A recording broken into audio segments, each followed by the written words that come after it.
सुदूरपश्चिम प्रदेशको विकासप्रति समर्पित दिनेश एफएम 93.8 मेगाहर्जसँगै अनलाइन मोबाइल दिनेश खबरको फेसबुक पेजमा लाइभ र लम्की एफएमबाट समेत एकसाथ प्रसारण भइरहेको बिहान 6:30 बजेको दिनेश खबरमा बिन्दु चन्द्रको नमस्कार।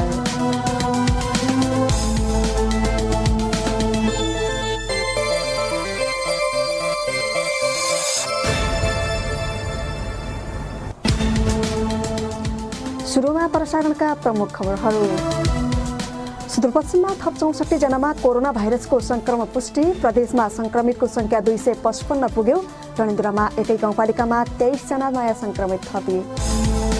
सुदूरपश्चिमका मन्त्री र सांसदको तलब वृद्धिको निर्णय फागुनमा भए पनि साउनदेखि नै बढेको तलब बुझेको खुलासा। कोरोना नियन्त्रण खर्चमा सुदूरपश्चिम सरकार देशभरिमा सबैभन्दा अगाडि। सुदूरपश्चिममा कोरोनाको संक्रमण बढ्दै गएका बेला स्थानीय तहका जनप्रतिनिधिको पनि सुविधा बढाउने तयारी। इन्धन लगायतका केही शीर्षकमा प्रदेश सांसदहरूको मत बाँचियो। र कोरोना परीक्षणका लागि पीसीआर मेसिन खरिदको निर्णय गरेका स्थानीय सरकार अन्यलमा खरिद प्रक्रिया समेत सुरु भएन। प्रयोगशाला स्थापना र सञ्चालनमा चुनौती। दिनेश खबर अब विस्तारमा। सुदूरपश्चिममा हिजो थप 64 जनामा कोरोना पुष्टि भएको छ। धनगढी स्थित कोरोना परीक्षण प्रयोगशालामा थप 64 जनामा कोरोना पुष्टि भएको सेती अस्पतालका सूचना अधिकारी दिलीप कुमार श्रेष्ठले बताउनुभयो।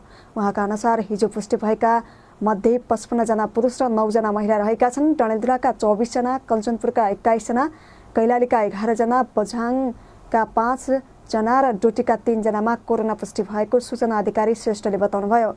डडेलधुराको नवदुर्गा गाउँपालिकाका 23 जनामा कोरोना पुष्टि भएको छ भने अमरगढी नगरपालिकाका 1 जनामा कोरोना पुष्टि भएको छ। कैलालीको चुरे गाउँपालिकाका 5 जना, धनगढी उपमहानगरपालिकाका 2, गोदावरी नगरपालिकाका 2, लम्कीचुहा नगरपालिकाका 1 र टिकापुर नगरपालिकाका 1 जनामा कोरोना पुष्टि भएको छ। बझाङको बित्थरचिर र केदारेश्वर गाउँपालिकाका 2 जना तथा खप्तर छन्नाका 1 जनामा कोरोना पुष्टि भएको हो। डोटीको चोराइल गाउँपालिकाका 2 जना र साइल गाउँपालिकाका 1 जनामा कोरोना संक्रमण देखाएको छ। कञ्चनपुरको लालझाटीका 14 जना, महाकाली नगरपालिकाका 3 जना, पुनर्वास नगरपालिकाका 2 जना, बैतकोट नगरपालिकाका 1 जना र कञ्चनपुरकै तर स्थानीय तह नखुलेका थप 1 जनामा कोरोना पुष्टि भएको हो। यो सँगै सुदूरपश्चिममा संक्रमितको संख्या 255 पुगेको छ। अहिलेसम्म सबैभन्दा बढी कैलालीका 78 जना, कञ्चनपुरका 55, डडेलधुराका 39, बाजुराका 21, अछामका 16, डोटीका 13, बझाङका 14, दार्चुलाका 12 र बैतडीका 6 जनामा कोरोना पुष्टि भएको छ। पुष्टि भएका 2 जनाको मृत्यु भइसकेको छ भने 21 जना निको भएर घर फर्किसकेका छन्। अहिलेसम्म धनगढीको प्रयोगशालाबाट 227, सुर्खेतको प्रयोगशालाबाट 12, राष्ट्रिय जनस्वास्थ्य प्रयोगशालाबाट 5 र दाङको प्रयोगशालाबाट 1 जनामा कोरोना पुष्टि भएको छ।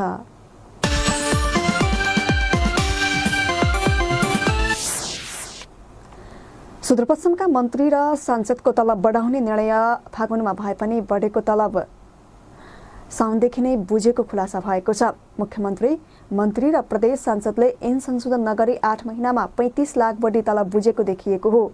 फागुनमा ऐन संशोधन र तलब वृद्धिको निर्णय भएकोमा गत साउनदेखि नै मुख्यमन्त्री, मन्त्री र प्रदेश सभा सदस्यहरूले बढेको तलब बुझेको देखिएपछि उनीहरूले 8 महिनामा 35 लाख 20 हजार बढी तलब बुझेको देखिएको हो। मुख्यमन्त्रीले ऐन संशोधन नगरी 8 महिनामा 80,240, 6 जना मन्त्रीले 4,32,000, सभामुखले 72,000, उपसभामुखले 68,000, विपक्षी दलका नेताले 68,000, सत्तापक्षका प्रमुख सचेतक र 4 जना समिति सभापतिले 2,56,000, सत्तापक्षका सचेतक र विपक्षी दलका प्रमुख सचेतकले 1,28,000 र 36 जना प्रदेश सभा सदस्यहरूले 24,48,000 बढी तलब बुझेका हुन्। प्रदेश सभा सचिवालयले चैत महिनादेखि बढेको तलब पठाउनु पर्नेमा निर्णय भएको 8 महिना अघिदेखि नै बढेको तलब मन्त्री र प्रदेश सभा सदस्यहरूको खातामा पठाएको हो। प्रदेश सभा सचिवालयका सचिव रामसिंह धामीले साउनदेखि नै प्रदेश सभाका पदाधिकारी तथा सदस्यहरूको खातामा वृद्धि भएको पारिश्रमिक पठाएको बताउनुभयो। फागुनमा ऐन संशोधन भए पनि साउनदेखि नै बढेको पारिश्रमिक दिएको बताउँदै उहाँले संघीय सरकारबाटै पारिश्रमिक थपिएको बताउनुभयो। पछि कानुन संशोधन गरेर पहिलेदेखि बढेर पारिश्रमिक लिन नपाइने भए पनि सुदूरपश्चिममा भने निर्णय हुनु अघि र कानुन संशोधन अघि नै मुख्यमन्त्री, मन्त्री र प्रदेश सांसदले बढेको तलब बुझेको देखिएपछि जनस्तरबाट विरोध सुरु भएको छ। गत फागुन 29 गते बसेको सुदूरपश्चिम प्रदेशको मन्त्री परिषद बैठकले ऐन संशोधन गर्दै सुदूरपश्चिम र मन्त्रीहरूले आफ्नै सेवा सुविधा वृद्धि गरेका थिए। ऐन संशोधन गर्दै मुख्यमन्त्रीले मासिक रूपमा पाउँदै आएको 60,970 मा 16% वृद्धि गरी 71,000 पुगाइएको छ। मन्त्रीहरूले पाउँदै आएको पारिश्रमिक 54,000बाट वृद्धि भएर 63,000 पुगेको छ। राज्यमन्त्रीको 60,000 र सहायक मन्त्रीको 58,000 मासिक पारिश्रमिक पुगाइएको छ। यस्तै मन्त्री परिषद बैठकबाट नै प्रदेश सभाका पदाधिकारी तथा प्रदेश सभा सदस्यहरूको पारिश्रमिक सम्बन्धी ऐन संशोधन गरी 18%ले सेवा सुविधा वृद्धि गरिएको छ। मासिक रूपमा 55,000 पाउँदै आएकोमा 64,000 र उपसभामुखले 51,000 पाउँदै आएकोमा 59,000 पुगाइएको छ। विपक्षी दलका नेताको 51,000 पारिश्रमिक रहेकोमा 59,500, सत्तापक्षका प्रमुख सचेतकको 49,500 रहेकोमा 57,500, सत्तापक्षका सचेतक र विपक्षी दलका प्रमुख सचेतकको 49,000बाट 57,500 र प्रदेश सभा सदस्यहरूको 48,000 बढेर 56,500 पुगेको सुदूरपश्चिम प्रदेश सभा सचिवालयले जनाएको छ।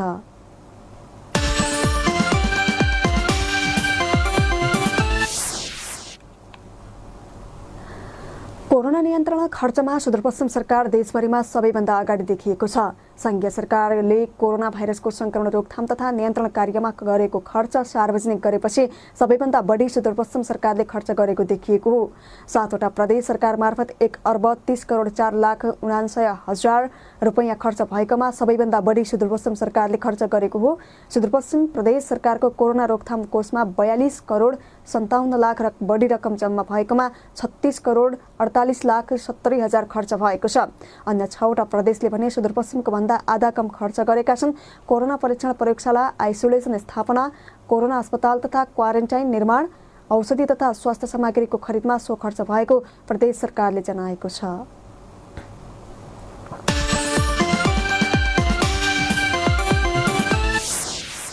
सुदूरपश्चिममा कोरोनाको संक्रमण बढ्दै गएका बेला स्थानीय तहका जनप्रतिनिधिको सेवा सुविधा समेत बढाउने तयारी गरिएको छ। सर्वोच्च अदालतले यसअघि प्रदेश सरकारले बनाएको कानुन अनुसार स्थानीय तहका जनप्रतिनिधिलाई सेवा सुविधा दिनु संविधान विपरीत हुने फैसला सुनाएपछि फेरि विधेयक संशोधन भइरहेको हो। फागुनमा आफ्नो सेवा सुविधा वृद्धि गरी अघिल्लो साउनदेखि बुझेका मन्त्री र सांसदहरूले सर्वोच्चको फैसलापछि शीर्षक परिवर्तन गरी सेवा सुविधा बढाइरहेका हुन्। तर प्रस्तावित संशोधन विधेयकमा व्यवस्था गरिएको इन्धन लगायतका केही शीर्षकमा सांसदहरूकै मतबाजिता समस्या देखिएको छ। सुनौ सहकर्मी जनक विष्टको रिपोर्ट। सुदूरपश्चिममा कोरोना भाइरसको संक्रमण बढिरहेका बेला प्रदेश सरकारले गत जेठ 15 बसेको प्रदेश सभा बैठकमा स्थानीय तहका पदाधिकारीको सुविधा सम्बन्धी ऐनलाई संशोधन गर्न बनेको विधेयक दर्ता गरेको थियो। सरकारका तर्फबाट आन्तरिक मामिला तथा कानुन मन्त्री प्रकाश शाहले संसदमा टेबल गरेको संशोधन विधेयकमा यसअघिका शीर्षक फेरबदल गरी सेवा सुविधा तोकिएको छ। अहिले उक्त संशोधन विधेयक विधायन तथा प्रदेश मामिला समितिमा विचाराधीन छ। संशोधित विधेयकमा उल्लेख गरिएका केही शीर्षक तथा बुदामा समझदारी जुट्न नसक्दा अगाडि बढ्न नसकेको बताइएको छ। विधायन तथा प्रदेश मामिला समितिका सभापति नेपालु चौधरी, सरकारको र समितिको धारणा अलिकति फरक भइरहेको छ। जसले सरकारी गाडी प्रयोग गरेको छ उसको हकमा चाहिँ फिल दिने कुरा सरकारको छ। सरकारी गाडी प्रयोग नगरेको सन्दर्भमा नबोल्ने भन्ने कुरोमा अलिकति समस्या आयो। सबैलाई दिनुपर्छ भन्ने हो। अब उपाध्यक्ष पनि खटिया हुन्छन् हैन। यसअघि प्रदेश सभाबाट पारित भएको स्थानीय तहका जनप्रतिनिधिको सेवा सुविधा सम्बन्धी विधेयकमा मासिक पारिश्रमिक सहितका 5 शीर्षकमा सेवा सुविधा तोकिएको थियो। तर सर्वोच्च अदालतले प्रदेश सरकारले बनाएको उक्त ऐन नै संविधान विपरीत भएको फैसला सुनाएपछि जनप्रतिनिधिले मासिक रूपमा पारिश्रमिक बाफल लिँदै आएको शीर्षक हटाउँदै 10 प्रकारका सुविधा दिने व्यवस्था सहितको विधेयक ल्याएको हो। जस अनुसार बैठक भत्ता, यातायात खर्च, टेलिफोन, मोबाइल, पुस्तक, पत्रपत्रिका, अनुगमन भत्ता, अतिथि सत्कार, स्वदेश भ्रमण भत्ता, विदेश भ्रमण भत्ता, सवारी साधन र यात्रा दुर्घटना बीमाको व्यवस्था गरिएको छ। सवारी साधनको सुविधा तोकिएका पदाधिकारीको हकमा इन्धनको सीमा उल्लेख नगरिएपछि मनोमानी बढ्ने आशंका गरिएको छ। तर विधायन समितिमा भने पदाधिकारी मात्र नभई सबै जनप्रतिनिधिलाई इन्धन सुविधा दिनुपर्ने माग उठिरहेको छ। अहिले तपाईलाई थाहा छ यो लकडाउनको बेला वडा अध्यक्ष सदस्यहरू यति धेरै खट्नु भएको छ। तपाईले पनि हेर्नु भएको छ हैन। अब सबै सम्पन्न छैनन् को एकदम गरिब मान्छे पनि वडा अध्यक्ष छ, सदस्य छन् होइन, सरकारले त्यो हेरेन भने तिनले पनि त खानुपर्छ, तिनको पनि बालबच्चा होला नि त। दफावार छलफलमा रहेको संशोधन विधेयकमा कार्यपालिका सदस्यदेखि वडा अध्यक्ष, मेयर, अध्यक्ष तथा उपमेयर, उपाध्यक्ष तथा जिल्ला समन्वय समितिका प्रमुख, उपप्रमुख र सदस्यलाई छुट्टा छुट्टै अनुपातमा मासिक तथा दैनिक सुविधाको व्यवस्था गरेको छ। उनीहरूलाई बैठक भत्ता न्यूनतम प्रति बैठक 1,500 देखि 2,500 सम्म, टेलिफोन खर्चमा मासिक 1,000 देखि 8,000 सम्म, पुस्तक तथा पत्र पत्रिकामा मासिक 500 देखि 8,000 सम्म, अनुगमन भत्ता 1,500 देखि 3,000 सम्म, अतिथि सत्कार मासिक 3,000 देखि 10,000 सम्म तथा स्वदेश भ्रमण भत्ता भए न्यूनतम 1,200 देखि 2,150 र विदेश भ्रमण भत्ता प्रतिदिन 150 अमेरिकी डलर एवं 10 लाख बराबरको दुर्घटना बिमा गर्ने व्यवस्था गरिएको छ। तर कोरोना भाइरसको संक्रमण बढिरहेका बेला शीर्षक परिवर्तन गरेर सेवा सुविधा वृद्धि गर्नु व्यावहारिक नहुने भन्दै आलोचना भइरहेको छ। दिनेश एफएम 93.8 मेगाहर्जका लागि जनक विष्ट, धनगढी। कैलाली जिल्लामा थप 5 स्थानमा सशस्त्र प्रहरी बल नेपालको बोर्डर आउटपोस्ट BOP स्थापना गरिएको छ। 101 किलोमिटर खुला सिमाना रहेको कैलाली जिल्लामा एक सातामा 5 वटा BOP थप भएसँगै BOP को संख्या 9 पुगेको छ। सीमा सुरक्षालाई मध्यनजर गर्दै नेपाल सरकारको मन्त्री परिषदको निर्णय अनुसार 5 वटा BOP थप गरिएको सशस्त्र प्रहरी बल नेपाल नम्बर 34 गण हेडक्वार्टर कैलालीले जनाएको छ। बंगरा, कटान, जुगेडा, खोनपुर, हिकमतपुर, श्रीलङ्का टापुमा BOP स्थापना गरिएको हो। भुइँया फाटामा लकडाउनको अवधिमै BOP स्थापना भइसकेको थियो। सशस्त्र प्रहरी बल नेपाल नम्बर 7 वैद्यनाथ वाहिनी मुख्यालय कैलालीका वाहिनीपति सशस्त्र प्रहरी नायब महानिरीक्षक हरिशंकर बुढाथोकीले अहिलेको परिस्थितिमा जिम्मेवारी थपिएको बताउँदै व्यक्तिगत सुरक्षालाई ध्यानमा राखी अझ बढी कर्तव्यनिष्ठ भई राष्ट्र सेवामा लाग्न आग्रह गरिएको बताउनुभयो। सीमा सुरक्षा, अपराध नियन्त्रण र अवैध चोरी निकासी पैठारी नियन्त्रण BOP को प्रमुख काम भएकोले व्यावसायिक ढङ्गले कार्यक्षेत्रमा खटिन उहाँले निर्देशन समेत दिएको बताउनुभयो। सशस्त्र प्रहरी बल नेपाल नम्बर 34 गण हेडक्वार्टर कैलालीका गणपति सशस्त्र प्रहरी उपरीक्षक कमल प्रसाद तेमिलसुनाले BOP स्थापनापछि सीमा सुरक्षा एवं सीमा इलाकामा बसोबास गर्ने नागरिकहरूमा सुरक्षाको समेत प्रत्याभूति हुने विश्वास व्यक्त गर्नुभयो।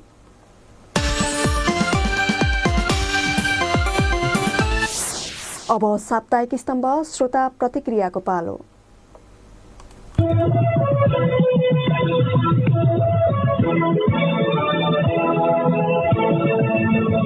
दिनेश खबरमा विभिन्न समाचार पढेर र हेरेर थुप्रै श्रोताका प्रतिक्रिया प्राप्त भएका छन्। मन्त्री सुवेदीले भने 3 वटा PCR मेसिन खरिद गर्दैछौं, असार दोस्रो साता सञ्चालन हुन्छ भन्ने समाचार पढेर किशनराज पाण्डेले लेख्नु भएको छ। ढिलै भए पनि सद्बुद्धि आएकोमा सामाजिक विकास मन्त्रीज्यूलाई अब जनताको आवाजलाई बेवास्ता नगर्न सुझाव सहित बधाई। जीबी बिसाकोटीले छिटो किन हुँदैन, त्यति बेलासम्म क्वारेन्टाइनमा बसेका नागरिकलाई के गर्ने भनेर प्रश्न गर्नु भएको छ। कोरोना नियन्त्रण खर्चमा सुदूरपश्चिम सरकार देशभरिमा सबैभन्दा अगाडि भन्ने समाचार पढेर उपेन्द्र सुवेदीले लेख्नु भएको छ। सांसदज्यूहरूको राहत बाँड्न गएको भत्ता समेत कोरोना नियन्त्रण खर्चमा आएपछि यति त हुनै पर्यो नि। सुमन मल्लले नियन्त्रणमा होइन भ्रष्टाचारमा चाहिँ हो भनेर लेख्नु भएको छ। मदन मल्लले लेख्नु भएको छ भत्ता सुविधा त बढिरहेको छ नि, कोरोना संक्रमितकै भए पनि पैसा खर्च गर्नमा पहिलो सुदूरपश्चिम सरकार, अरूमा अन्तिम भए पनि खान त जानेकै छन् नि। सुदूरपश्चिममा संकलित 1830 जनाको नमुना परीक्षण बाँकी, 9 दिन लाग्ने भन्ने समाचार पढेर बम शाहले लेख्नु भएको छ। सरकार त निकै गतिशील तथा सक्षम देखियो नि, गफ चाहिँ आकाश नै खसाल्ने जस्तो गर्छन्, अवस्था भने यस्तो दयनीय। टेक बोहराले जब परीक्षण नै भएको छैन रिपोर्ट कहाँबाट आउँछ भनेर लेख्नु भएको छ। सुदूरपश्चिमका मन्त्री र प्रदेश सांसदले ऐन संशोधन नगरी 35 लाख बढी तलब बुझे भन्ने समाचार पढेर सन्दीप बडैलाले लेख्नु भएको छ। महामारीका बेलामा जनताको सेवामा समर्पित हुनुपर्ने र आफ्नो सम्पूर्ण तलब भत्ता जनताको हितमा खर्च गर्नुपर्ने बेलामा यिनीहरू त आफ्नो सेवा सुविधा पो बढाउन थालेछन्। यस्तै हुन् र हामीले चुनेर पठाएका जनप्रतिनिधि, लाज लागेर आयो। र गणेशदीप महतले यो प्रदेश सरकारको औचित्य र आवश्यकता छैन, खारेज गरौं प्रदेश सरकार भनेर लेख्नु भएको छ। तपाई पनि समसामयिक विषयवस्तु दिनेश खबरको फेसबुक पेजमा राखिएको हाम्रो समाचार र कार्यक्रमका बारेमा प्रतिक्रिया पठाउनुहोला। तपाई आफ्नै आवाजमा प्रतिक्रिया पठाउन चाहनुहुन्छ भने हाम्रो समाचार शाखाको टेलिफोन नम्बर 091 410 210 मा फोन पनि गर्न सक्नुहुन्छ। हाम्रो युट्युब च्यानल दिनेश खबरलाई सब्स्क्राइब गरेर भिडियो रिपोर्ट पनि हेर्न सक्नुहुनेछ। तपाईका प्रतिक्रियाले हामीलाई मार्गदर्शन र हौसला प्रदान गर्नेछ।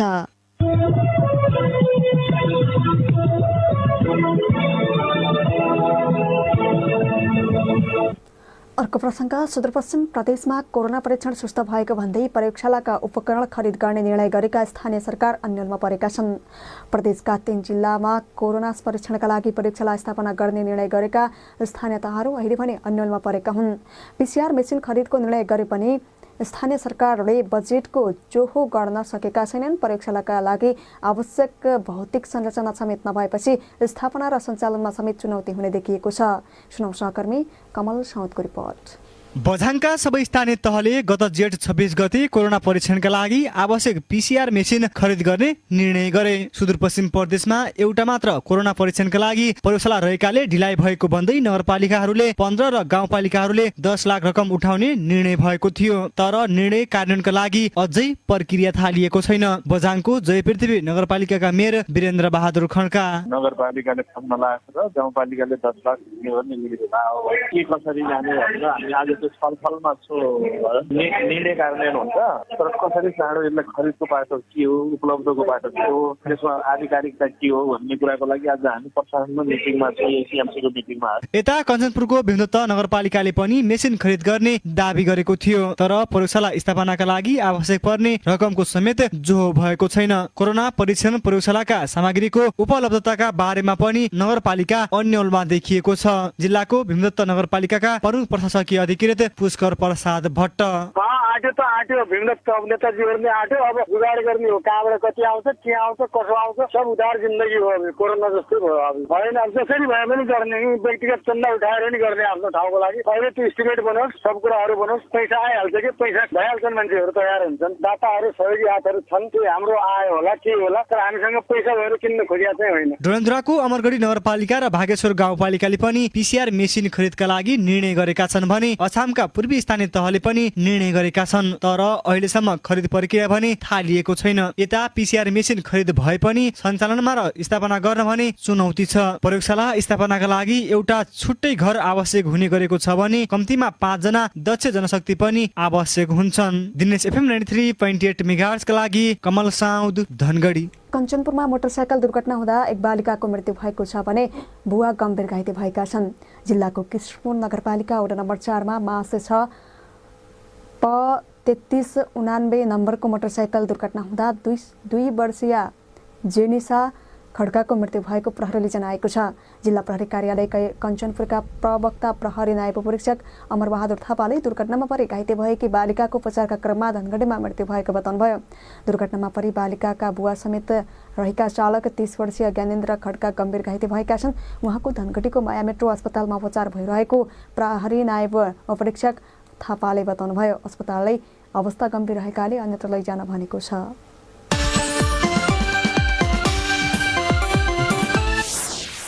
अब साप्ताहिक स्तम्भ स्रष्टा र सृजनाको पालो लिएर आउँदैछन् सहकर्मी रोशन भट्ट।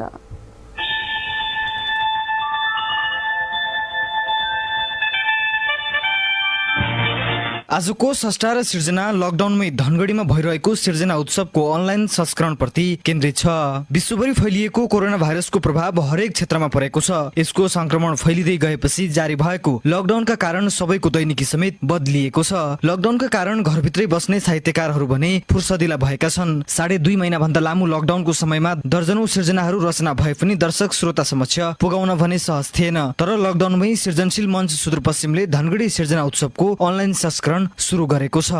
बुढी औँला कलम बनेर लेखिए तमसुकमा, हलोको अनौले दुबो हल्दो बाँडे मेरो बाको नाममा, फेरि हिजाले पनि ढुकुको ढुकु पर्सो बोकेर भएको माटो पुरङ कालो, मालश्रीका धुन बज्नु अघि फेरि बहिनीले लिप्ने घरका भित्ताको रङ पनि कालो, पृथ्वी घुमे झै घुम्ने खला किनारको आफरमा फलाम पिर्दा पिर्दै फलाममै अनुवाद भएका लुहार दाइका टुटो कोदालो र आँसीको रङ कालो, म त काला औजारले कालो माटोमा फुली फली पक्रेको अन्न खाएको मान्छे। सुदूरपश्चिममा टिकट काटेर रचना सुन्ने परिपाटीको विकास पनि सृजनशील मञ्चले सुरु गरेको थियो। 2073 सालमा कवि जनक रसिकको एकल वाचनबाट सुरु भएको धनगढी सृजना उत्सवका थुप्रै श्रृङ्खलाहरू सम्पन्न भइसकेका छन्। कवि रसिक पछि गजलकार डेलीराज ओझा, कवि हेमन्त विवश, तारा पल्लवी, रघुनाथ कडरिया, तिलक बोहरा, कलावती उपाध्याय, मणिराज जोशी, श्रेष्ठ प्रिया पत्थरका सृजना सुनिसकेपछि कोरोना भाइरसको प्रभावका कारण जारी लकडाउनले धनगढी सृजना उत्सवलाई पनि निरन्तरता दिन समस्या थियो। अहिले आएर सृजनशील मञ्च सुदूरपश्चिमले भने लकडाउनकै अवधिमा सिर्जना उत्सवकै अनलाइन संस्करण सुरु गरेको छ। सृजनशील मञ्च सुदूरपश्चिमका कार्यक्रम संयोजक दिल्लीराज ओझा समर्पण। लेख्ने संस्थाहरू 2-2.5 महिनासम्म जो नियमित रूपमा मञ्चमा गइराख्ने संस्था, जो वाचन गरिरहने संस्थाहरू 81-2.5 महिनाको यो पिरियडमा घरमा बसिरहँदा उहाँहरूलाई पनि दिगदारी रहने, फेसबुक अथवा सामाजिक सञ्जालमा पोस्टर रचना गर्दै रचनाहरूलाई दिगदारी भइरहेको बेलामा 4-5 जना संस्थाहरूलाई एउटै प्लेटफर्ममा, जो हिजोको दिनमा हामीले भौतिक रूपमा संस्थाहरूलाई बोलाएर दर्शक समक्ष उहाँहरूलाई प्रस्तुत गराउँथ्यौँ, त्यही प्लेटफर्मलाई अनलाइन माध्यमबाट सुरु गर्नु थालेपछि उहाँहरूमा पुरानै ऊर्जा देखियो। हालै सुरु भएको अनलाइन संस्करणमा पनि पूर्व मेचीदेखि पश्चिम महाकालीसम्मका 2 दर्जन बढी साहित्यकारहरूले आफ्ना कविता, गजल, मुक्तक लगायतका अन्य रचनाहरू सुनाइसकेका छन्। हालसम्म धनगढी सिर्जना उत्सवका 4वटा श्रृङ्खलाहरू पूरा भइसकेका छन्, जसमा तारा पल्लवी, दीपक आचार्य, चक्र मिलन, दुर्गा जोशी, जेबी अनुरागी, डाक्टर घनश्याम परिश्रमी, बुध राणा, भुवन निस्तेज, रिचा लुइटेल, खेम बतास, नमिता बराल र कृष्ण कञ्चनले आफ्नो प्रस्तुति राखेका थिए। सृजनशील मञ्च सुदूरपश्चिमका संयोजक जनक रसिक। सुदूरपश्चिमका संस्था सर्जक मात्र होइन कि यहाँको चाहिँ समग्र भाषा र साहित्यलाई राष्ट्रिय मूलधारमा स्थापित गराउने, विशेष गरेर यो चाहिँ हाम्रो एक किसिमको पहिचानको लागि गरिएको, साहित्यमा संस्कृतिमा हाम्रो पहिचान स्थापित गर्नको लागि गरिएको अभियान थियो। र अहिले पछिल्लो समय देश लकडाउनमा जाँदाखेरि हाम्रा चाहिँ प्रत्यक्ष मञ्चका कार्यक्रमहरू अगाडि बढ्न सकेनन्। यो बेला चाहिँ हामी संस्था सर्जकहरू त यो लकडाउनको बेला सबैभन्दा बढी सक्रिय हुनुपर्ने नै सर्जकहरूमै हो जस्तो लाग्छ। सर्जकहरू यो बेला चुप लागेर बस्नु हुँदैन। यो सँगै अनलाइन संस्करणकै 5औं श्रृङ्खलाका लागि पनि तयारी पूरा भइसकेको छ। त्यसपछि 7 प्रदेशका 7 कवि र 7 प्रदेशका 7 गजलकारसँग पनि अलग अलग श्रृङ्खलाहरू सञ्चालन हुने बताइएको छ। धनगढी सिर्जना उत्सव अनलाइन संस्करणमा समेत सुरु भएपछि दर्शक, श्रोता तथा स्रष्टाहरूलाई समेत रचना सुन्न र सुनाउन सजिलो भएको छ। तिरको आकाश पैतालाको माटो हराएपछि, कसरी हिँड्लायो दुनियाँ बाटो हराएपछि, भोका खालमा ढुङ्गा पस्कोस् या माटो पस्कोस्, जहान तलिनमा झुन्डेकी हो आँटो हराएपछि। दिनेश एफएम 93.8 मेगाहर्जका लागि रोशन भट्ट, धनगढी। प्रसारण कन्टेन्टमा प्रमुख खबरका शीर्षकहरू पुनः एकपटक। सुदूरपश्चिममा थप 64 जनामा कोरोना भाइरसको संक्रमण पुष्टि, प्रदेशमा संक्रमितको संख्या 255 पुग्यो। डडेलधुरामा एकै गाउँपालिकामा 23 जना नयाँ संक्रमित थपिए। सुदूरपश्चिमका मन्त्री र सांसदको तलब वृद्धिको निर्णय फागुनमा भए पनि साउनदेखि नै बढेको तलब बुझेको खुलासा। कोरोना नियन्त्रण खर्चमा सुदूरपश्चिम सरकार देशभरिमा सबैभन्दा अगाडि। सुदूरपश्चिममा कोरोनाको संक्रमण बढ्दै गएका बेला स्थानीय तहका जनप्रतिनिधिको पनि सेवा सुविधा बढाउने तयारी। इन्धन लगायतका केही शीर्षकमा प्रदेश सांसदहरूको मत बाजियो। र कोरोना परीक्षणका लागि PCR मेसिन खरिदको निर्णय गरेका स्थानीय सरकार अन्यलमा खरिद प्रक्रिया समेत सुरु भएन। प्रयोगशाला स्थापना र सञ्चालनमा चुनौती। यस दिनेश खबरका साथमा मेडलाइफ, तपाईसँगै जीवनमा अघि बढ्दै। हौस् त, सुदूरपश्चिम प्रदेशको विकासप्रति समर्पित दिनेश एफएम 93.8 मेगाहर्जसँगै अनलाइन मोबाइल दिनेश खबरको फेसबुक पेजमा लाइभ र लम्की एफएमबाट समेत एकसाथ प्रसारण भइरहेको बिहान 6:30 बजेको दिनेश खबर सकियो। हाम्रो अर्को दिनेश खबर साँझ 6:30 बजे प्रसारण हुनेछ। तपाईँ भने दिनेश एफएम सुन्दै र दिनेशखबर.com पढ्दै गर्नुहोला। अहिलेको समाचार बुलेटिनबाट बिन्दु चन्द बिदा हुन्छु। नमस्कार, शुभ दिन।